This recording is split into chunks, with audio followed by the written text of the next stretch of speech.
Bonjour les amis, j'espère que vous allez très bien. Alors moi également, donc c'est toujours un plaisir pour moi d'être ici à la forêt pour vous parler sur la thématique de l'évangélisation, parce que ce que nous voulons, ce qui nous tient à cœur, c'est votre formation en tant que gagnant d'âme, c'est votre équipement en tant qu'évangéliste. Vous êtes appelé dans ce ministère évangélique, vous êtes appelé dans ces services et de l'évangélisation.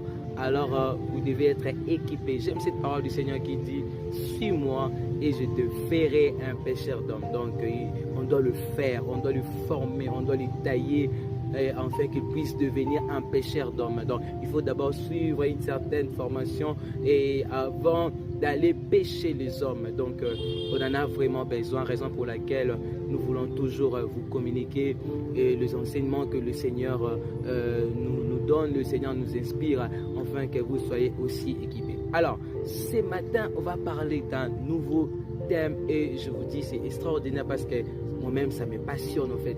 Je suis vraiment passionné de ces sujets, le D-sujet, le D-sujet. Donc, on va parler de D-sujets à la fois, avoir un peu de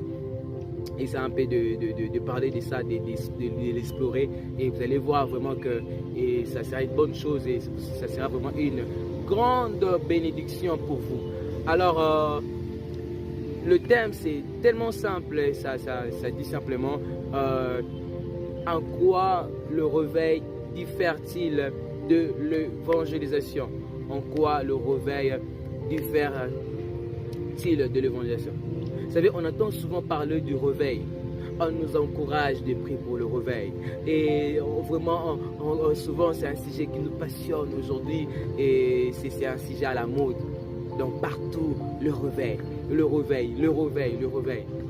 Et des fois, et ça nous fait tomber dans l'extase de la confusion avec l'évangélisation. On ne sait plus vraiment la différence qui existe, entre les deux. On ne sait plus, est-ce que le réveil c'est l'évangélisation? Est-ce que l'évangélisation c'est le réveil? Est-ce que quand on prie pour le réveil, on prie vraiment pour les hommes perdus? Ou bien on prie pour d'autres personnes? Ou soit quand on prie, quand on descend sur l'évangélisation, est-ce que vraiment c'est ça le réveil? On est en fait dans la confusion. Mais ce matin, on va essayer un peu de parler de ça pour nous aider à comprendre au fond et si c'est quoi le réveil et l'évangélisation. Alors, on va